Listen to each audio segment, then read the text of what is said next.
He looked me in the eyes, dropped a stack of papers on the table, and said, "You're a useless wife. 15 years of my life, just erased with one sentence, one smirk." I didn't cry. I couldn't. My body went numb like it shut off to protect me. He had already packed, already decided. There was nothing left to fight for. He said he was moving in with someone more aligned with his lifestyle now, someone younger, someone who actually takes care of herself. And just like that, my whole world cracked open, and he walked out smiling. I met James when I was 22. We were both broke, both dreaming. He said he loved how grounded I was, how I didn't care about status or looks. We got married in a tiny courthouse ceremony with my sister as witness. He promised me a real honeymoon one day, but life always got in the way. I worked part-time at a bakery and took care of the home while he built his career. He told me to put my goals on hold until we were more stable financially, so I waited. I supported him. I believed in us. For years. At first, I thought he was just stressed when things started shifting. He joined this high-end gym, bought supplements, and became image-obsessed. I cheered him on. I really did. I thought maybe we could grow into this together. Then he started making subtle comments about my body, my clothes, my hair. He'd say things like, "You should try harder," or "Have you thought about Botox?" It was like living with a stranger who was constantly evaluating me. Still, I smiled. Still, I made his coffee and folded his laundry every Sunday. Then came the financial changes. Small things at first. He stopped asking my opinion on big purchases. Our savings account started dipping, and when I brought it up, he brushed it off. He said he had it under control, and that I wouldn't understand the strategy. I started to feel like a guest in my own marriage, like I didn't matter anymore. The intimacy faded. His late nights at work became normal, and every time I reached out, he made me feel dramatic for asking. Last week, I was folding his laundry and found a receipt in his pants pocket, Tiffany & Co., a promise ring. I hadn't received any gifts in over a year. My stomach sank. I waited for him to come home, hoping, praying it was for me. When I asked, he didn't even pretend. He laughed, said, "You really thought that?" Then he handed me divorce papers like it was a subscription he was canceling. Said he didn't love me anymore, that he hadn't in years, and that I'd never become the woman he pictured when we got married. He said I was lucky he wasn't leaving me with nothing, that I should be grateful he was generous in the split. The audacity, after I put my dreams on hold so he could chase his. He called me slow, said I wouldn't survive without his guidance, told me I didn't even know how to log into our bank account. He packed his designer gym clothes, his espresso machine, and walked out, left behind nothing but a freezer full of meals I made for us. I sat on the floor of our kitchen, holding the divorce papers in my lap. My hands were shaking so badly I couldn't even read the words. I kept thinking, this isn't real. This isn't how our story ends. But the silence in the room told me otherwise. He was gone. And the woman he used to tell me not to worry about, she had won. Aurora, 26, a fitness influencer with shiny hair and a ring from my savings. They had planned this for months. I was just the last to know. I texted my sister Vivian. She was at my door within 30 minutes. She didn't ask questions, just hugged me and started pulling documents. We stayed up all night going through our finances, trying to trace every lie. I found credit card charges I never made, dinners I never ate, gas stations and hotel stays miles from his office. All patterns, all betrayal. I called in sick the next morning, unable to fake a smile at work. Then I made an appointment with a divorce lawyer and opened a new account. The first night alone in that house was the hardest. His scent was still on the pillow, and his toothbrush still in the bathroom. I stared at the Peloton he bought me last Christmas as motivation. Funny, he used it more than I ever did, usually with her. Now the house is full of echoes and empty cabinets. He took everything he valued and left me with dust and debt. And still, he underestimated me because I didn't fall apart. I didn't beg him to come back. I didn't call or text or cry to his mother. I chose silence. I froze our accounts, blocked his number, booked a consultation. Because I may have been his housewife, but I was never his clown. He thought I'd crumble without him, but I'm already rebuilding brick by brick. And now that I've seen who he really is, I know something else too. I was never the problem. I spent the next few days camped out at Vivian's apartment, sleeping on her couch. She has a small 2-bedroom filled with toys, laundry, and toddler drawings. But somehow, that chaos felt safer than the empty silence of my own house. Every night, we'd stay up late going through documents and digital trails. Vivian works at a credit union, so she knew exactly what to look for. It was like unraveling a mystery novel, except the villain was my husband, and every page made me feel smaller, more humiliated, more betrayed. We found Venmo payments labeled training and coaching. Funny, since I never saw any trainers near our house. There were dinner charges from restaurants I'd never stepped foot in, movie tickets, hotel check-ins, gas stations all in the same neighborhood, hers. He even ordered Uber rides from my account, taking her home after their dates. One receipt nearly broke me, flowers on my birthday, but sent to her address. While I stayed home, waiting for him with candles lit and a cake I baked myself, I started documenting everything. Screenshots, receipts, statements. My phone's gallery became a timeline of lies, each image another betrayal. The lawyer I met, Michelle, was calm and sharp. No nonsense. Exactly what I needed. She called what James did financial deception and warned it was more common than I thought. When I showed her how he drained our savings slowly, she nodded grimly. She said we needed to move fast before he buried more assets or took on more debt. I wasn't just grieving, I was going to war. Back at the house, everything reminded me of him, of us. His cologne on the towels, his vitamins on the counter, the empty spot in the closet where his suits used to hang. The Peloton stood in the corner like a witness to the betrayal. Even the fridge had notes from him stuck on it, old grocery lists, gym reminders. But it wasn't our house anymore. It was just a museum of my humiliation. So I started boxing things up, quietly, one drawer at a time. I found journals I hadn't touched in years, filled with my handwriting, dreams I'd once had, a bakery of my own, a small online business. But James always said, "Now's not the time. Let me focus first." I folded those pages carefully, tears hitting the paper like ink drops. 15 years ago, I thought love meant sacrificing, compromising. Now I saw how one-sided it really was. I'd paused my whole life for him, and he repaid me with secrets, cruelty, and a younger Instagram girlfriend. Vivian helped me set up a new checking account in my name only. She walked me through the Chase app like I was learning to breathe again. It was strange how something so basic felt like an act of rebellion. He used to handle all the bills, because I was too emotional to manage money. Now I was logging in, checking balances, setting up autopay. It wasn't glamorous, but it felt powerful, like I was taking myself back. Bit by bit, the fear started to shrink. The messages started rolling in on day 3. Blocked numbers, anonymous texts, even burner Instagram accounts. His tone shifted from smug to frantic. "Let's talk. This isn't you." Then guilt-tripping. "You're hurting both of us by being petty." I didn't respond, not once. My lawyer had made that very clear, and honestly, I didn't have the energy to explain to him who I was anymore. If he didn't know by now, he never deserved me in the first place. Aurora messaged too, which shocked me more than anything. A bland, "We should talk sometime," like we were old friends. I stared at her profile, perfect abs, matching sets, influencer smiles. She had no idea the man she was playing house with was a fraud. Or maybe she did. Maybe she just didn't care. Either way, I had nothing to say to her. She wasn't part of my healing. She was part of the wreckage. I went back to the house once, alone, just to see. It felt smaller somehow, like the energy had drained out. I took what I needed: birth certificate, passport, laptop. The rest could wait. I couldn't breathe in. There. Every wall held memories of me being lied to while folding his socks. The house wasn't mine anymore, but my future would be. And as I walked out, I whispered, I chose peace. That night, I stared at the ceiling in Vivian's guest room, the hum of her dishwasher in the distance, her toddler snoring lightly. My phone buzzed one more time. James again. I didn't even look. I turned it face down, closed my eyes, and let the silence hold me. For the first time in weeks, I wasn't planning or searching or unraveling. I just let myself exist. Broken, maybe, but breathing. Still here. And I knew deep down this was the beginning, not the end.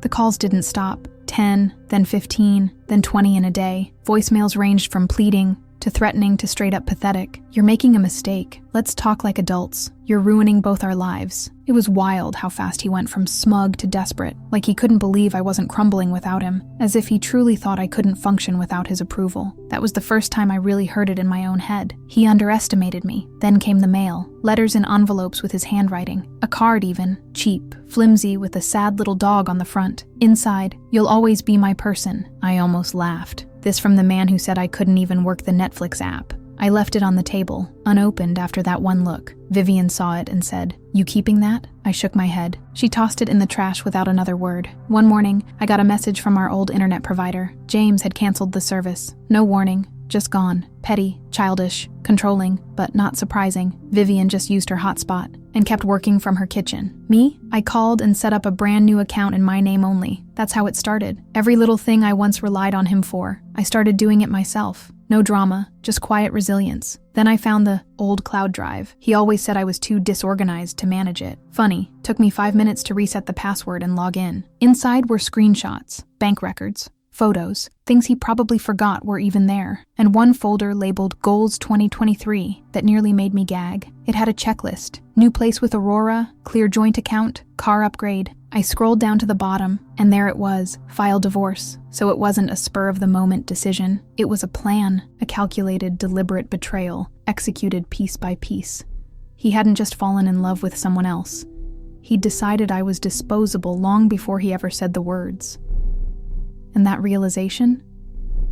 That he treated our 15 years like a business transaction? It shook me, but it also lit something in me. This wasn't heartbreak anymore. It was insult, humiliation, revenge. At the supermarket, I bumped into his friend Nate. Nate, who used to call me the glue of your household. He looked at me like he'd seen a ghost. "You okay?" he asked. I nodded. He cleared his throat awkwardly. "James said you were struggling, that you might not last on your own." I blinked at him, stunned. Was that the story he was spinning? "That's funny," I said. "I thought I was the useless one." Nate looked away. It didn't stop there. Aurora started posting pictures in our old living room. My curtains, my rug, even the mug set my mom gave me for Christmas. She captioned it, "New Beginnings." I wanted to throw my phone across the room. She wasn't just playing house. She was playing wife, and I wondered if she even knew the ring he gave her wasn't real Tiffany. The Peloton was the last straw. He said it was mine, a gift to get me moving. He mocked me for not using it, reminded me how expensive it was. Then I checked the login. He and Aurora had used it over 20 times, while I was visiting my mom, while I was cleaning, while I was asleep.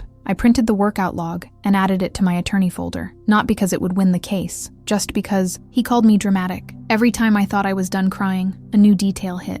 The Spotify playlist they shared, the charger he took from my nightstand, even the fact that he unfollowed me the day after filing the papers. Not blocked, just unfollowed. Like I was irrelevant. Like I didn't raise him when he was nothing. Didn't keep our house running while he built his empire. But I wasn't his clown. Not anymore. Vivian found me sitting on her bathroom floor one night, shaking. Not from sadness, from fury, from how small he made me feel. She sat down beside me, handed me a glass of wine, and whispered, "You're gonna burn this to the ground with silence." And that's when I knew. I wouldn't scream. I wouldn't chase. I would just rebuild, brick by brick. And when he looked back, he'd have nothing left to stand on. It was a Wednesday afternoon when my phone buzzed again. Unknown number. Normally I'd ignore it, but something told me to pick up. It was Aurora. Her voice, cold, not angry, not apologetic, just amused. "I think we should talk," she said, like this was some casual coffee date. I didn't say anything. She kept going. "I just thought you should know. James isn't who he says he is." That got my attention. I said 5 words. "Tell me what you know." And what she told me made my blood run cold. She'd found out about the second phone, the one he kept hidden in his car, where he messaged other women. Yes, other women, plural, while he was dating her and married to me. Apparently, James had a habit of collecting attention. Women from his gym, from Instagram, even a waitress from that overpriced brunch spot. Aurora confronted him. He denied it, then blamed me. Said I was crazy, that I was still obsessed with him, and hacking his accounts. The call ended with her saying, "He used me, just like he used you." Then she blocked me. I didn't feel satisfied. I didn't feel vindicated. I just felt empty. Like all the pain I'd carried wasn't even mine anymore. It belonged to someone who never existed. Because the James I loved, the man I built a life with,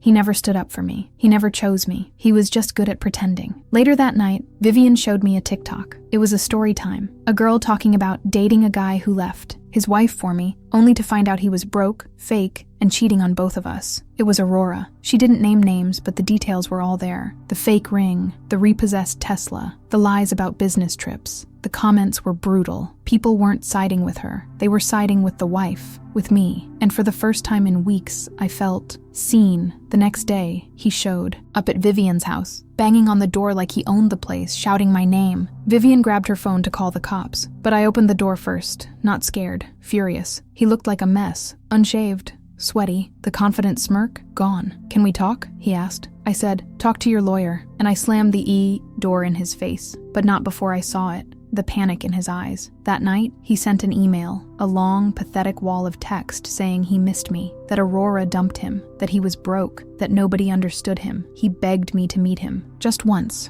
Said he wanted to fix things. Said I was the only person who ever really loved him. I didn't reply. I forwarded it to my attorney. And I finally blocked his number for good. Then came the voicemail at 2:14 a.m., screaming, crying, slurring. "You ruined my life. You'll regret this. You were nothing without me." It was unhinged, terrifying, like he couldn't stand losing control. I sent it to Vivian and asked her to hold on to it in case we needed a restraining order. Because this wasn't about heartbreak anymore. This was emotional abuse, and I was done being his victim. The next morning, I woke up to a notification. Aurora had posted a second TikTok. This time she showed the fake ring. Turns out it wasn't even sterling silver, just cheap metal with a coating. She showed the receipt and laughed bitterly. He said he got it from Tiffany's. It was from Wish. I watched the video 3 times, not because it hurt, but because it helped. Because it reminded me I wasn't the only one who fell for a lie. He underestimated me, thought I'd crumble, beg, fall apart, thought I'd chase him after he stole from me and spit on our history. But what he didn't count on was this. I was never the problem. I was the foundation. And now that he's gone, the house is still standing, only stronger, only mine. The silence after the storm was louder than his screaming voicemails. I didn't cry when I blocked him. I didn't feel vindicated. I just felt free, like I'd finally dropped a 100-pound lie I'd been dragging for years. Vivian helped me pack the rest of my things from the old house. We boxed up memories, wedding albums, anniversary cards, photos that meant nothing now. I didn't take much, just what was mine. The rest, let him sit with the ghosts. The first night back in my new studio apartment, I couldn't sleep.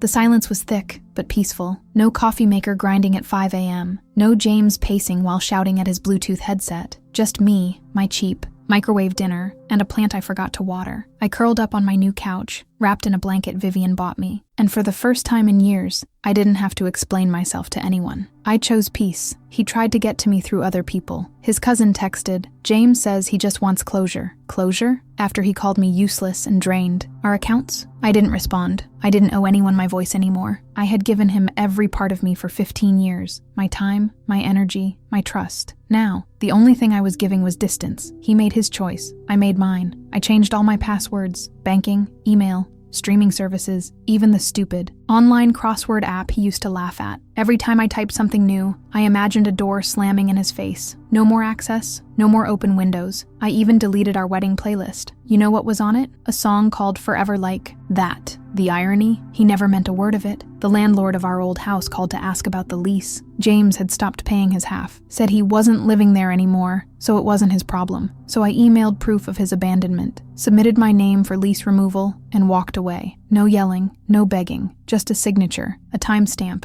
and a silent goodbye. That house was never a home anyway. Every little task felt like reclaiming air, setting up autopay for my phone bill, figuring out how to change the filter in my tiny air conditioner, cooking pasta without burning it. He said I couldn't live without him, said I'd be calling in a week, crying. It had been over a month. And all I'd called was my bank to open a new account. I watched the messages slow down. The rage faded into desperation, then desperation into silence. But I still kept the screenshots, just in case. Vivian helped me put together a timeline for my lawyer. Every lie, every transaction, every insult. She looked at me, proud. He thought you were weak. He had no idea. Neither did I, until now. One morning, I sat at my tiny kitchen table sipping cheap coffee. The sun hit my windows just right. It was quiet, still, and I realized I wasn't waiting for his apology anymore. I wasn't wondering if he'd come crawling back. He already had, and I'd already walked away. I wasn't his clown. I wasn't his cleanup crew. I was free. He bet on me breaking. He thought my silence meant defeat, but it was just me learning the power of peace. Sometimes the loudest revenge isn't a fight. It's disappearing, thriving, living well, and letting your absence be louder than any scream. I cut him off, completely, without a word. I started small, new bed sheets, a cheap lamp from Target, little things that made this studio apartment feel like mine. Vivian helped hang some art on the walls, and we laughed when one frame refused to stay straight. It wasn't much, but it was mine. A quiet space without accusations, tension, or the weight of walking on eggshells. I could breathe again. For real this time. I got a job. Nothing fancy, just front desk work at a dentist's office a few blocks away. But the first time I got my own paycheck, I stared at the direct deposit notification like it was gold. Not because of the amount, because I earned it. No one was watching over my shoulder. No one asking if I needed help understanding taxes. Just me, a job, and the proof that I wasn't useless. He underestimated me. I took my sister's advice and joined a gym. Not the bougie kind he loved, just a local rec center with broken machines and loud music. At first, I felt embarrassed, but soon, I started recognizing myself in the mirror again. Not because I looked different, because I was standing taller. He said I couldn't do it without him. Watch me thrive. I stopped wearing makeup every day, not because I gave up, but because I stopped trying to impress anyone. I wore sweatpants to the grocery store, messy buns to the gas station, and no one blinked. There was no one around to pick me apart, tell me to try harder. I wasn't dressing for criticism anymore. I was just living, and it felt so good. My lawyer was impressed. She said most women in my position come in broken, scared, unsure. I came in with labeled folders, printed screenshots, and a spreadsheet of transactions. Most organized client I've had in months, she said, smiling. I told her the truth, that organizing pain was how I survived it. Every line of that spreadsheet was a step toward healing. I started cooking, badly, at first. I burned a lot of toast and undercooked rice, but I kept going. YouTube recipes, Pinterest fails, takeout backups. Then one night I made pasta that actually tasted good. I sat at my little table, lit a candle for no reason, and cried over a bowl of carbonara. Not because it was perfect, because it was mine. People began noticing the shift. Vivian told me I sounded lighter on the phone. My boss said I was always smiling. Even the cashier at the bodega started calling me Sunshine. I didn't feel sunshiny yet, not always, but I was rebuilding, brick by brick, smile by smile, and slowly, it started to stick. One Saturday, I passed by our old favorite cafe. The one James used to complain was too noisy. I went in, ordered a croissant, and sat alone with my coffee. It was loud, yes, kids yelling, music playing, but for the first time, I liked the noise. It meant I was part of the world again, not hiding anymore. I started journaling. At first it was messy, full of rage and pain, but over time, the words softened. Gratitude started showing up in the margins. Peace, too. He tried to erase me, but all he did was clear the canvas, and I was finally learning how to paint again. It happened at Trader Joe's. I was reaching for a box of frozen gnocchi when I heard his voice behind me. Wow, you look different. I froze, not from fear, but from disgust. James, in a wrinkled polo, dark circles under his eyes, holding a single microwave meal. He looked like someone who'd just lost everything, because in many ways he had. He tried to make small talk, asked how I was doing, if I'd gotten his messages. I stayed quiet, letting him talk himself into awkward corners. Finally, he said, I made a mistake. I didn't blink, didn't nod. I just said, I know. Then came the excuses. How he was pressured, how things got out of hand, how Aurora wasn't who he thought she was. He said he missed my cooking, my warmth, even my sarcasm. I never should have left, he whispered, like I was supposed to melt, but I didn't. I just stared at him, empty. I was never the problem. He asked if we could talk sometime, said he was working on himself, that his new place felt cold, that nothing tasted the same. He called it a wake-up call. I called it consequences. He waited for me to respond. I didn't, just grabbed my gnocchi and walked away. Later that week, Aurora messaged me again. A voice memo this time. She sounded tired, apologized, said she didn't know everything, said she thought she was different, special. Turns out James told her the same lies he used to tell me. He called me dramatic when I cried. She admitted, yeah, I knew that game. She wanted to meet, to clear the air. I agreed, out of curiosity, more than closure. We met at a coffee shop. She looked smaller in person, less polished than online, more human, more broken. I didn't feel anger anymore, just pity. We talked for almost an hour. She showed me texts, receipts, the fake Tiffany ring. Apparently, he'd promised to take her to Bali using bonus money, the same money he'd siphoned from our savings. She told me he called her a burden when she asked about bills. And just like that, the cycle repeated. He called me dramatic. He called her a burden. He'll call the next one crazy. I ran into his mom a week later. She stopped me at the farmer's market, tears in her eyes. I don't know what's wrong with him, she said. I raised him better. I didn't have the heart to correct her. Instead, I told her I was okay now, and I meant it, even his. Sister Katie reached out, said James was spiraling, drinking, missing work, living in a shared house, barely hanging on. She apologized for not seeing the signs sooner, said she used to think I was too sensitive. But now I see what he really is. The worst part, he still messages me. Different numbers, different accounts. Sometimes sweet, sometimes bitter. Last one said, "You'll regret losing me." I laughed. He still thinks he left me. He has no idea. I cut him off. One night, I drove past our old apartment. The lights were off. It looked so small now, so dim, like a life I no longer recognized. I parked across the street, sat in silence. Then I whispered, thank you, not to him, but to the version of me that finally walked away. I didn't get revenge. I got even, not with fire or rage, but with silence, with peace, with rebuilding. That's what he never expected. He underestimated me. The last time James tried calling, I was laughing with friends at dinner. My phone lit up with his name, again. But this time, I didn't feel my stomach drop. No more tremors, no breath caught in my throat, just calm. I blocked him without hesitation. I chose peace. I chose me. My new apartment is small but filled with light. I picked every piece of furniture myself, built the bookshelves on a Sunday morning, hung up string lights in the kitchen.